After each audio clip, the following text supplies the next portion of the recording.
I was 8 months pregnant when my husband left me for his coworker. My parents refused to help me and said I made adult choices, so I had to handle adult consequences. 4 years later they want to meet their granddaughter because they're lonely. I am Maria, 28F, and I need to get this off my chest because I don't know what to do anymore. 4 years ago, my life completely fell apart, and now the people who abandoned me want to act like nothing happened. Let me start from the beginning. I was married to Jake, 29M, for 2 years. We met in college and got married right after graduation. Jake worked as an accountant at a mid-sized firm, and I was working as a nurse at the local hospital. We had this small apartment downtown, nothing fancy, but it was ours. Jake would bring me coffee in bed every morning before work, and we would spend weekends hiking or trying new restaurants. I thought we had a solid relationship. When I got pregnant, Jake seemed excited at first. He would talk about baby names and how he wanted to teach our kid to play baseball. But around month 4, things started changing. He began working late every night, sometimes not coming home until after midnight. He said his firm was going through a busy season and he needed to put in extra hours to secure his position. I believed him because Jake had always been ambitious about his career. During month 6 of my pregnancy, I had to stop working. The pregnancy was rough. I had severe morning sickness that lasted all day, and my doctor put me on bed rest because my blood pressure was too high. Jake said it was fine, that his salary could cover our expenses until I could go back to work after the baby came. I felt guilty about not contributing financially, but Jake insisted everything would work out. The real problem started in month 7. Jake became distant and would barely talk to me when he came home. He would eat dinner in silence, then go straight to bed. When I tried to bring up baby preparations or ask about his day, he would give short answers or change the subject. He stopped touching my belly or showing any interest in the pregnancy. I thought maybe he was just stressed about becoming a father and having to support our family alone. In month 8, I had a doctor's appointment on a Tuesday afternoon. The baby was healthy and everything looked good. I was excited to share the ultrasound pictures with Jake when he got home. I took the bus back to our apartment since Jake had been taking the car to work. When I opened the door, half of our furniture was gone. The couch, the dining table, the TV, and most of Jake's clothes were missing. I walked through each room trying to understand what happened. In the kitchen, there was an envelope with my name on it sitting on the counter. The letter said Jake had moved out and was living with someone else. He wrote that he wasn't ready to be a father and couldn't handle the responsibility. The woman he was with was someone from his office named Lisa, and they had been together for 4 months. He said he was sorry but he needed to follow his heart. At the bottom, he wrote that he would send divorce papers soon and that he didn't want any custody or contact with the baby. I sat on the floor of our empty living room holding that letter for hours. Jake had packed up his life and left while I was at a doctor's appointment. He couldn't even tell me in person. The timing made it clear that he had been planning this for weeks, maybe months. The next few days were a blur. I tried calling Jake but his number was disconnected. I went to his office and they said he had quit 2 weeks earlier. I had no way to reach him and no idea how I was going to pay rent or buy groceries. My savings account had maybe $800, enough for 1 month of rent but nothing else. This is where my family comes into the story. My parents are David, 55M, and Susan, 52F. My dad is a pharmacist and my mom works as a school administrator. They live in a nice house about an hour away from where I was living. I also have a younger brother named Tom, 25M, who was finishing his engineering degree and still living at home. My parents and I never had the closest relationship, but they weren't terrible either. They were the type who believed in tough love and making your own way in life. When I called to tell them what happened with Jake, my dad said that men sometimes get scared when faced with big responsibilities and that maybe Jake would come around. My mom asked if I had done something to push him away. Neither of them offered to help right away. A week later, when I realized I was going to lose the apartment, I called them again.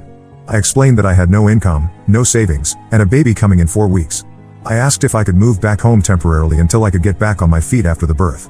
I promised it would only be for a few months while I found a job and saved up for a new place. My dad said no immediately. He said I had made adult choices and needed to handle adult consequences. My mom was more sympathetic but said they couldn't have a crying baby in the house because it would disturb Tom's studies. Tom was in his final semester and had been accepted to a graduate program. They said his future was too important to risk any disruptions. I begged them to reconsider. I offered to pay rent once I started working again. I said I would do all the household chores and cooking. I promised the baby and I would stay in the basement so we wouldn't bother anyone. My mom said they had already made their decision and that maybe this situation would teach me to be more careful about who I married. My brother Tom never said anything during these conversations. He would be in the background but never spoke up for me or against me. Later I found out that my parents had told him I was being dramatic and that single mothers managed all the time without family help. With nowhere else to go, I found the cheapest apartment I could, a tiny studio in a rough part of town for $400 a month. The building was old and the neighbors were loud, but it had heat and running water. I applied for government assistance and got approved for food stamps and Medicaid. It wasn't much, but it was enough to survive. I gave birth to my daughter Emma at the county hospital. I was completely alone during labor because I had no one to call.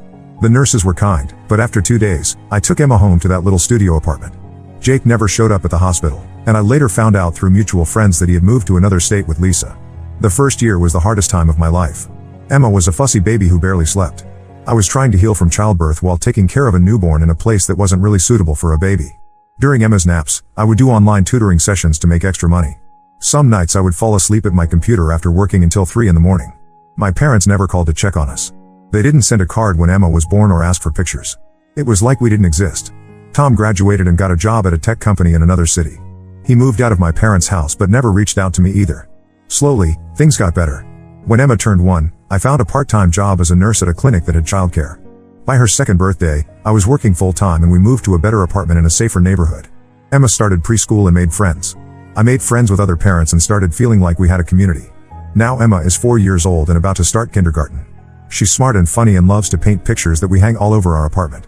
I got promoted to head nurse at my clinic and we have a good life. We take weekend trips to the zoo and the children's museum. Emma has never asked about her father or grandparents because she doesn't know they exist. Last week, I got an email from my mother. The subject line said time to reconnect. In the email, she said that Tom had gotten married and moved across the country for his job. She and my dad were feeling lonely and had been thinking about their mistakes. She said they missed me and wanted to meet Emma. They invited us for Thanksgiving and said they would pay for our flights. She also mentioned setting up a college fund for Emma. I stared at that email for a long time. Part of me wanted to delete it and pretend I never saw it. Another part of me wondered if I should give them a chance for Emma's sake. She doesn't have any extended family, and maybe having grandparents would be good for her. But then I remember sitting on the floor of that empty apartment, 8 months pregnant and abandoned by everyone who was supposed to care about me. I remember giving birth alone and spending those first months wondering how I was going to survive each day. They chose not to help when I desperately needed them, and now they want back in our lives because they're lonely. I haven't responded to the email yet. I don't know what to say or what the right thing to do is. Emma doesn't need them, and we've built a good life without their help. But I also wonder if I'm being too harsh by keeping her away from her grandparents. What would you do in this situation? Should I give them a chance, or should I protect the peace that Emma and I have built together? Update 1. Thank you to everyone who responded to my original post. The comments really helped me think through this situation. I decided to respond to my parents' email, but I kept it short and careful. I told them that I needed time to think about their request and that Emma's well-being was my only priority. Within 2 days, I got a long email back from my mother. She wrote about how they had been thinking about the past and realized they might have been too harsh.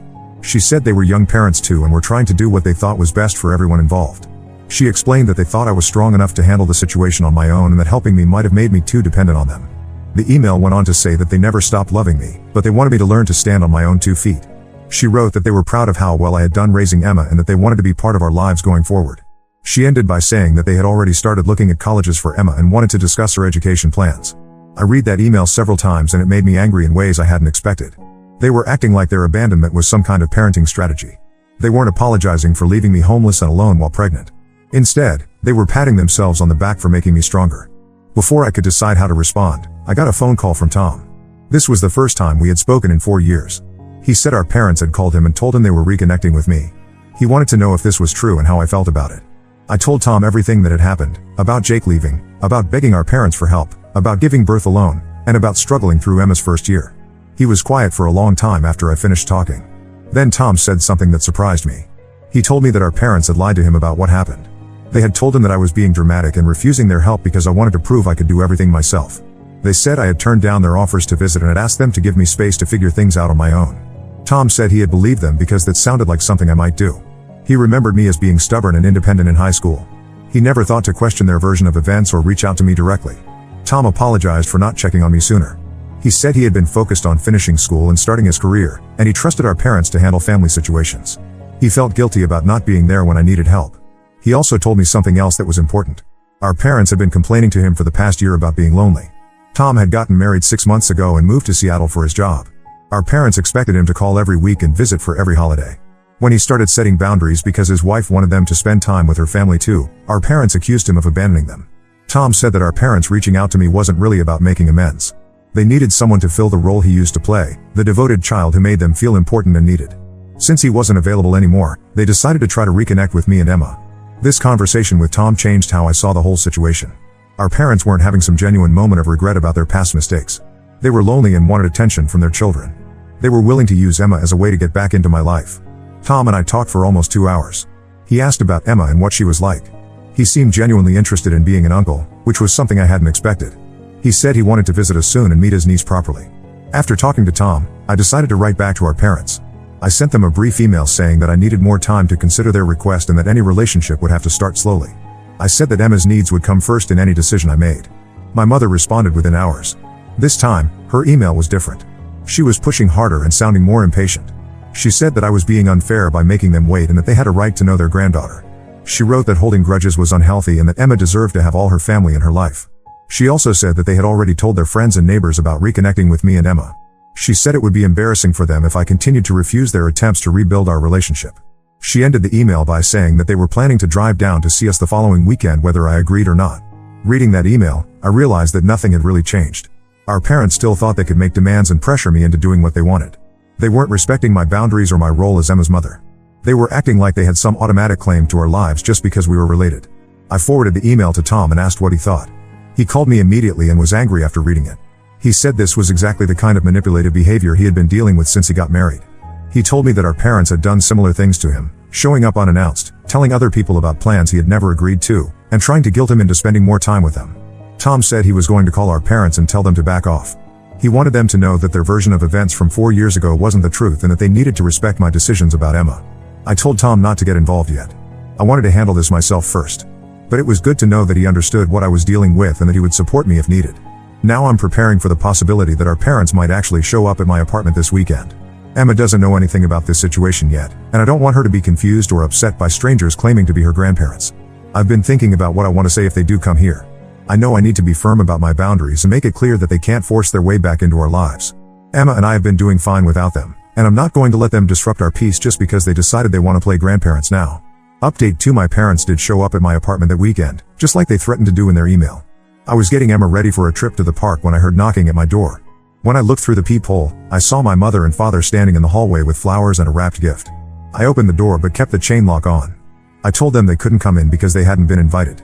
My mother immediately started talking about how they just wanted to meet their granddaughter and how they had driven 2 hours to see us. She was speaking loudly and trying to look past me into the apartment. Emma came to the door to see what was happening.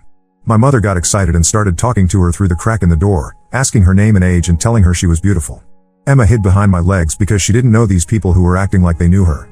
I told my parents they needed to leave and that showing up without permission was not acceptable. My father said I was being unreasonable and that grandparents had rights. My mother said they just wanted a few minutes to talk and give Emma her present. Emma started asking me who these people were and why they were trying to come into our apartment. I could see she was getting scared by the tension and the loud voices. I told my parents that they were upsetting Emma and they needed to go immediately. My mother pushed against the door and said she wasn't leaving until she got to properly meet her granddaughter. That's when I closed the door completely and locked it. They stayed in the hallway for another 10 minutes, knocking and calling my name. Finally, they left. Emma was shaken up by the whole thing. She kept asking me who those people were and why they wanted to come inside. I told her they were people I used to know who had gotten confused about whether they were invited to visit us. She seemed to accept that explanation, but she stayed close to me for the rest of the day. That evening, Tom called me. Our parents had called him immediately after leaving my apartment. They told him that I had been hostile and unreasonable, and that I wouldn't let them see Emma even for a few minutes. They wanted Tom to talk to me and convince me to be more cooperative. Instead of calling me right away, Tom had driven to our parents' house to talk to them in person. He told them that showing up uninvited was wrong and that they needed to respect my boundaries. He also told them that he knew the truth about what happened 4 years ago and that their story about me refusing help was a lie. According to Tom, our parents got defensive and angry when he confronted them. They said I had been filling his head with lies and trying to turn him against them. When Tom insisted that they owe me a real apology and that they needed to approach the situation differently, our father told him that he was being manipulated by me. Tom said the conversation got heated and our parents accused him of choosing me over them. They said that both of their children had turned against them and that they didn't deserve to be treated this way. Our mother started crying and saying that all she wanted was to be a grandmother to Emma. Tom left their house feeling frustrated and angry. He said it was clear that our parents hadn't really changed and that they still couldn't take responsibility for their actions. He told me that he was going to reduce contact with them until they could approach both of us with genuine respect and accountability. 2 days later, I got another email from my mother. This one was much nastier than the previous ones. She said I was punishing them for mistakes they made years ago and that I was using Emma as a weapon against them. She wrote that I was denying Emma the chance to know her grandparents out of spite and selfishness. The email also said that I clearly hadn't learned anything from my marriage falling apart and that I was still making poor decisions that hurt the people around me. She said that if I continued to keep Emma away from them, they would look into their legal options for grandparent visitation rights. I showed the email to Tom and he was furious.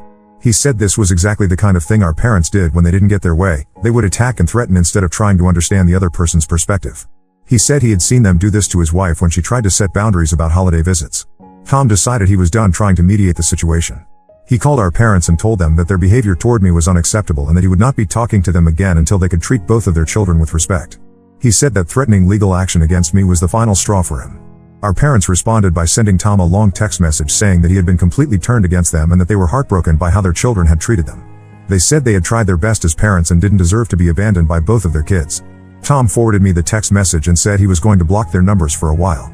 He said he needed space from their drama and manipulation. He also said that he wanted to visit Emma and me soon, and that he wanted to be a real uncle to her regardless of what our parents did. I realized that I needed to send one final email to our parents to make my position completely clear. I wrote that their unannounced visit and their threatening emails had convinced me that they were not ready to have a healthy relationship with Emma and me. I told them that I would not be responding to any more emails or calls, and that any attempt to contact us through other people or show up at our home again would result in me contacting the police. I also wrote that if they were serious about wanting a relationship with us someday in the future, they would need to start by taking full responsibility for their actions 4 years ago and showing that they could respect boundaries and treat people with kindness instead of making demands and threats. I sent the email and then blocked their email addresses and phone numbers. I felt relieved to finally put an end to the back and forth communication that was going nowhere. Tom visited us the following weekend and met Emma properly for the first time. She was shy at first but warmed up to him quickly when he brought her a set of watercolor paints and asked her to teach him how to paint flowers. They spent the whole afternoon painting together while I made dinner. Tom apologized again for not being there when I needed help 4 years ago. He said he understood now why I needed to protect Emma from our parents and that he supported my decision completely. He promised to visit us regularly and to be the kind of uncle Emma deserved to have. Emma has been asking about Uncle Tom every few days since his visit. She wants to send him pictures of the paintings she makes and is excited about his promise to take her to see the Space Needle when we visit him in Seattle next month. For now, I feel like Emma and I are in a good place. We have each other, and now we have Tom as a positive family connection. Our parents haven't tried to contact us since I sent that final email, and I hope they've gotten the message that their behavior needs to change before any relationship is possible. Update 3: It's been 4 months since my last update, and I wanted to share what has happened since then. Our parents never responded to my final email, which I took as confirmation that they weren't actually interested in taking responsibility for their actions or changing their behavior. Emma and I visited Tom and his wife Sarah in Seattle 2 months ago. Emma loved the city and had a great time with her uncle and new aunt. Sarah is a teacher and she and Emma connected immediately over books and art projects. They have been sending letters back and forth since our visit, and Emma is already asking when we can go back to Seattle. During our visit, Tom told me that our parents had tried to contact him several times after I blocked them. They sent emails and left voicemails asking him to convince me to give them another chance. They also asked him for photos of Emma and details about our visit with them. Tom never responded to their messages. He said he had decided that their pattern of behavior was too consistent to ignore. They had spent years treating both of us poorly whenever we didn't do exactly what they wanted, and he was tired of making excuses for them. Sarah also shared her perspective on the situation. She said that when she and Tom got engaged, our parents had tried to take over their wedding planning and got angry when Sarah wanted to include her own family's traditions. They had made several comments about Sarah not being good enough for Tom and had complained to other relatives about her. Sarah said she had tried to build a relationship with our parents for Tom's sake, but their constant criticism and boundary violations had made it impossible. She was relieved when Tom decided to limit contact with them because it had been causing stress in their marriage. About 6 weeks ago, I got a call at work from Emma's preschool. The director said that an older couple had come to the school asking about Emma and claiming to be her grandparents. They wanted to know what time school ended and what days Emma attended. The director had refused to give them any information and asked them to leave the property. The school director called me because the couple had seemed agitated when she wouldn't give them Emma's schedule. She wanted to make sure I knew about the incident and asked if I wanted to add their names to the list of people who were not allowed to pick up Emma or get information about her. I immediately called Tom and told him what had happened. He was angry and worried about Emma's safety. He said this kind of behavior proved that our parents hadn't accepted my boundaries and were now trying to access Emma through other means. Tom called our parents and told them that going to Emma's school was completely inappropriate and potentially illegal. He said that if they continued to try to contact Emma or me through third parties, he would help me file a restraining order against them. According to Tom, our parents denied going to the school at first, but eventually admitted it when he pressed them. They said they just wanted to see their granddaughter and didn't understand why that was wrong. Our father said they had a right to know their own family and that I was being cruel by keeping them away. Tom told them that their behavior was becoming scary and that they needed to stop immediately. He said that showing up at someone's workplace or their child's school was harassment, not grandparenting. Our parents got angry and accused Tom of being completely against them, but they didn't argue with his threat about the restraining order. Since that incident, there have been no more attempts by our parents to contact us directly or indirectly. I spoke with the school director again and she assured me that they would not allow our parents on the property and would call the police if they returned. Emma started kindergarten last month and is doing really well. She has made friends in her class and loves her teacher. She talks about wanting to write letters to Uncle Tom and Aunt Sarah to tell them about school. She has never asked about the people who came to our apartment or mentioned them again. I also got some unexpected news last month. Jake, my ex-husband, reached out through a mutual friend asking for my contact information. The friend said Jake wanted to talk to me about Emma and that he might be interested in being part of her life now. I thought about this for several days before deciding. I told the mutual friend that Jake had given up his parental rights and that Emma and I had built a life without him. I said that if he was genuinely interested in being a father to Emma, he would need to go through proper legal channels and prove that he was stable and committed. I also said that any conversation about him meeting Emma would have to start with him taking full responsibility for abandoning us and showing that he understood the impact of his actions. The mutual friend said she would pass along my message, but I haven't heard anything back from Jake since then. Emma and I are planning to spend Christmas with Tom and Sarah in Seattle this year. Emma is excited about seeing snow and helping Sarah bake cookies. Tom said he wants to start a tradition of the four of us spending holidays together since we are each other's chosen family now. I've been thinking about how different my life is now compared to 4 years ago. When Emma was born, I felt completely alone and abandoned by everyone who was supposed to care about us. Now we have a small but strong family with Tom and Sarah, good friends from Emma's school and my work, and a stable life that we built together. Our parents made their choice 4 years ago when they decided their comfort was more important than our survival. They had multiple opportunities to approach this situation with genuine accountability and respect, but instead they chose manipulation, demands, and boundary violations. I don't spend time wondering if I made the right decision anymore. Emma is thriving, and we have people in our lives who truly care about us and treat us with kindness. That's what family should be, not people who only show up when it's convenient for them or when they need something from you. Some people might think I should give our parents another chance for Emma's sake, but I believe I'm protecting her by keeping people out of her life who can't respect boundaries or treat others with basic decency. Emma deserves to be surrounded by people who will be consistent, reliable, and genuinely caring toward her.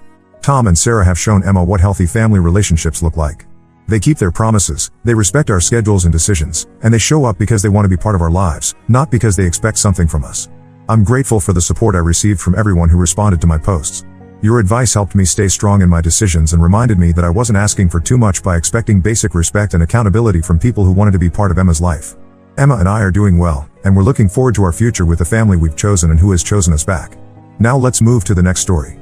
Story 2. My sister invited my abusive ex to my wedding to stop me from marrying the man she secretly loved, so I helped her boyfriend catch her at work and she lost everything. Hi Reddit.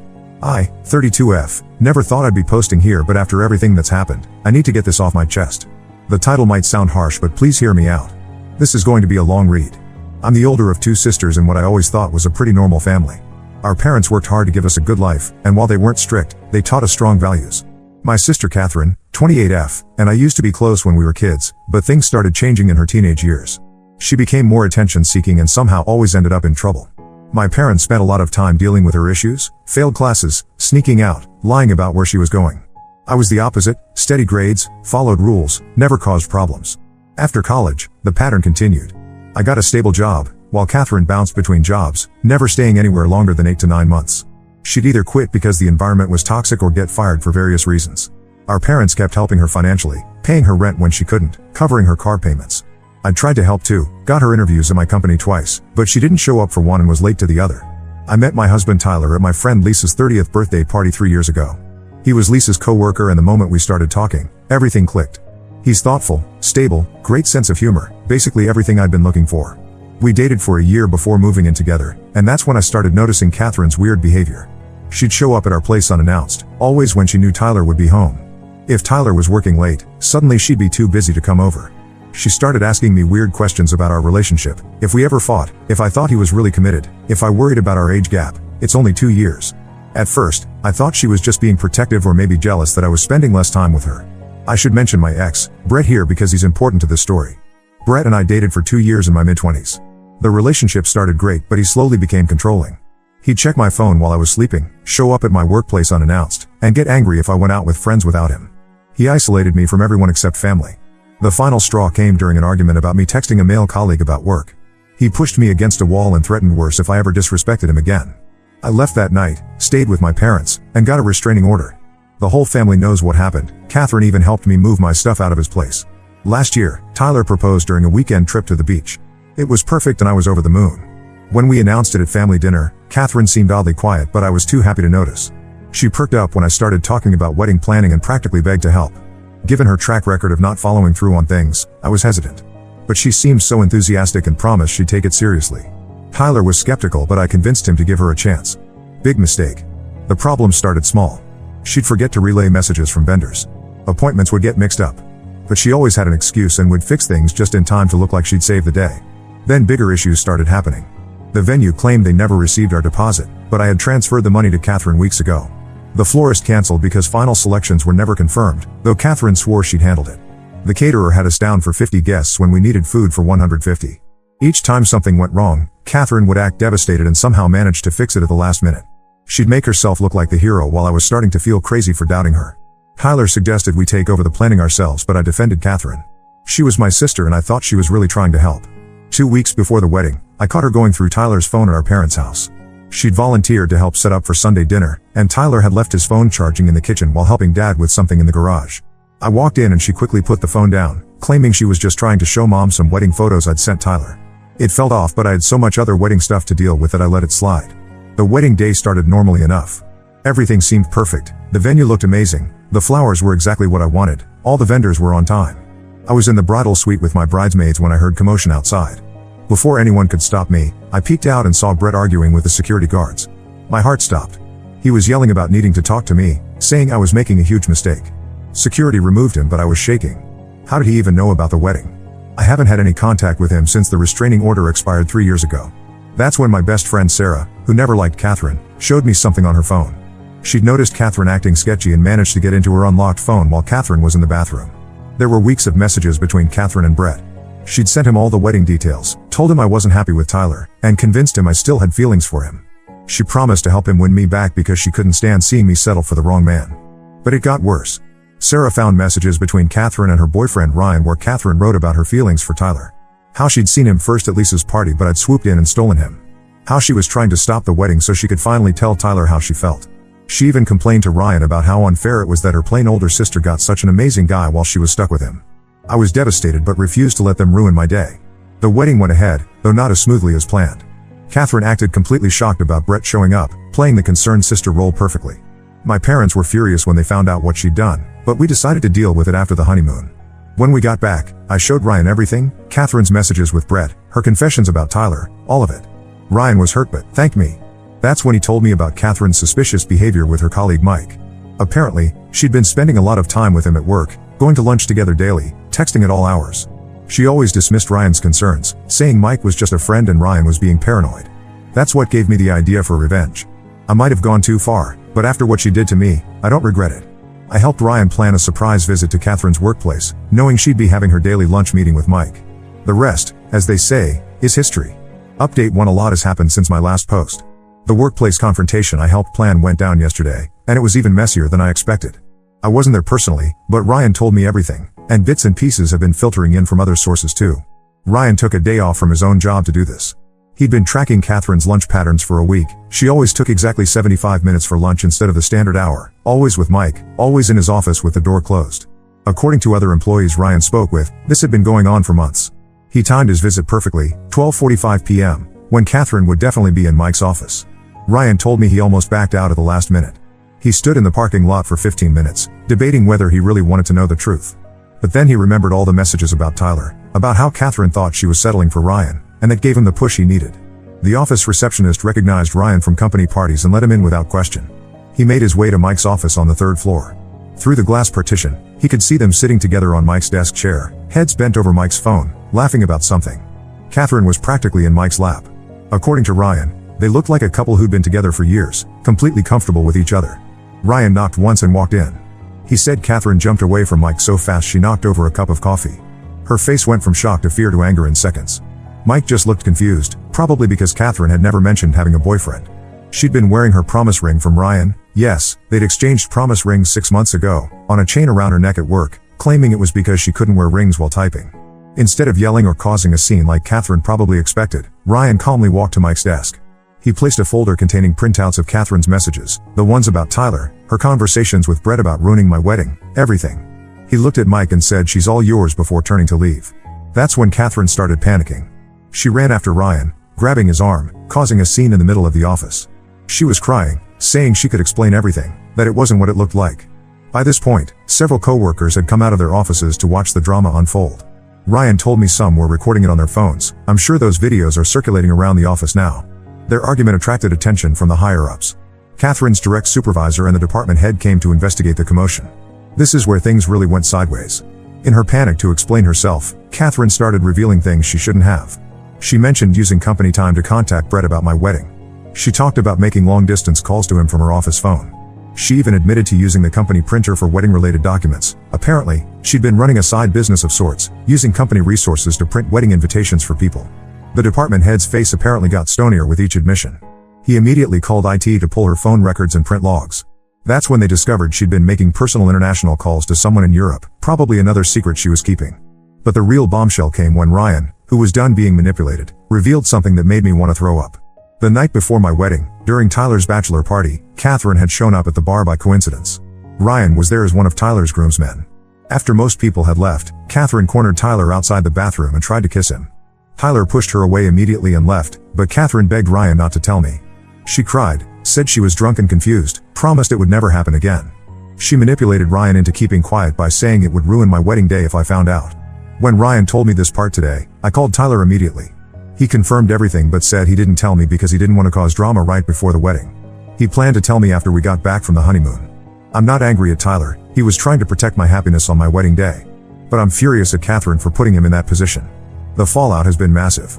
Catherine's bosses are conducting a full audit of her expenses and computer usage. Mike has apparently gone to HR to protect himself, claiming Catherine had been making unwanted advances despite his request to keep things professional.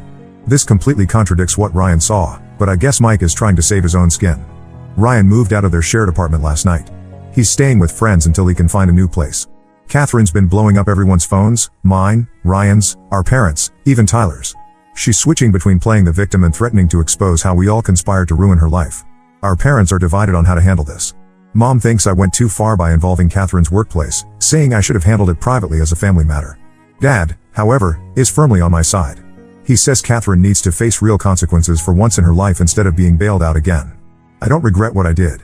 Maybe I went too far, but after what she did to my wedding, tried to do to my marriage, and has been doing to Ryan, she deserves everything coming her way. From what Ryan's telling me, this is just the beginning. The company audit is going to reveal a lot more than just misused office supplies and unauthorized phone calls. I'll update again when I know more. Update 1: a lot has happened since my last post. The workplace confrontation I helped plan went down yesterday, and it was even messier than I expected.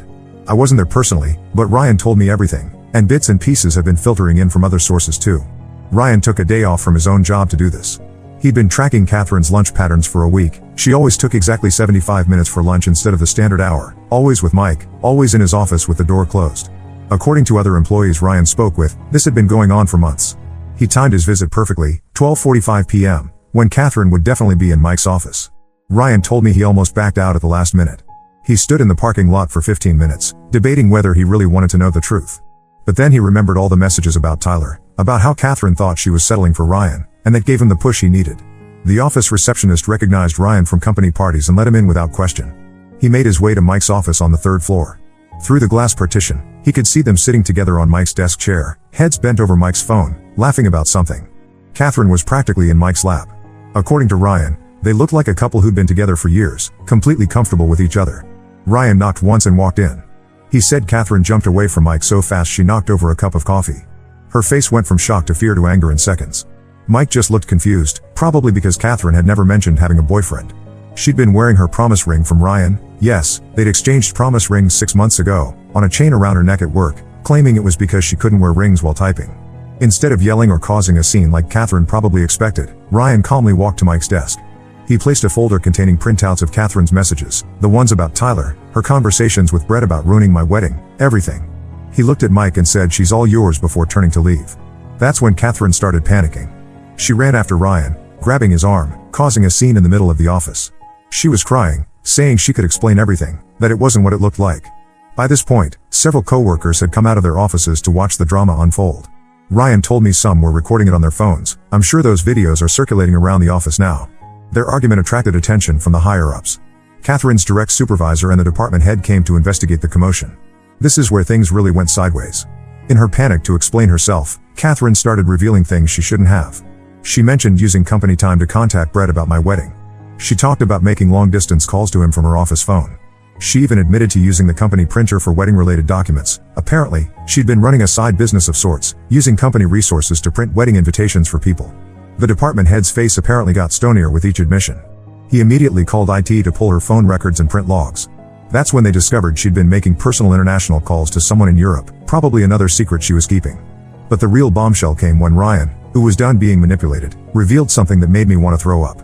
The night before my wedding, During Tyler's bachelor party, Catherine had shown up at the bar by coincidence. Ryan was there as one of Tyler's groomsmen. After most people had left, Catherine cornered Tyler outside the bathroom and tried to kiss him. Tyler pushed her away immediately and left, but Catherine begged Ryan not to tell me. She cried, said she was drunk and confused, promised it would never happen again.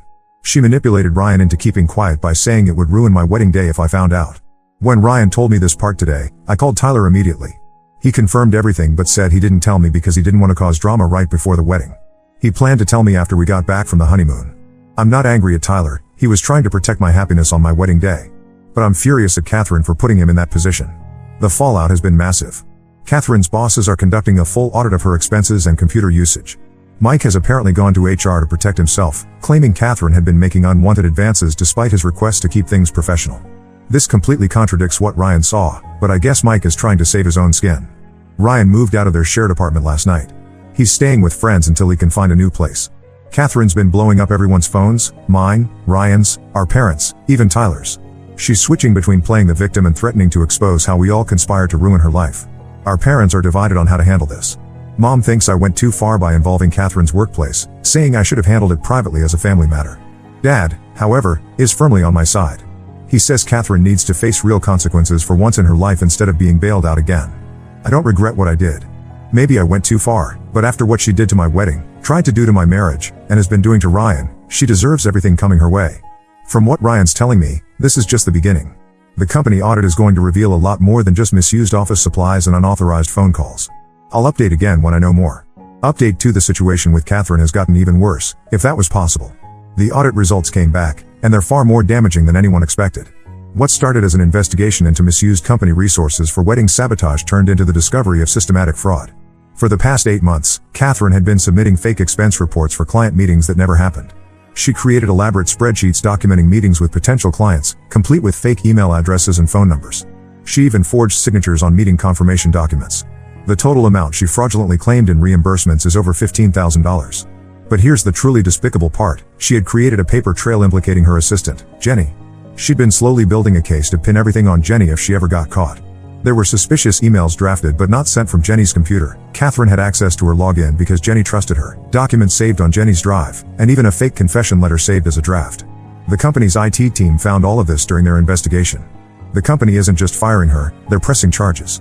The HR director called me yesterday because apparently, Catherine listed me as her emergency contact instead of our parents. He wanted to give me a heads up that they would be pursuing legal action. They've already contacted the police and their legal team is preparing the paperwork. Mike, the colleague she was getting cozy with, has completely thrown her under the bus. He went to HR with a detailed statement claiming Catherine had been sexually harassing him for months.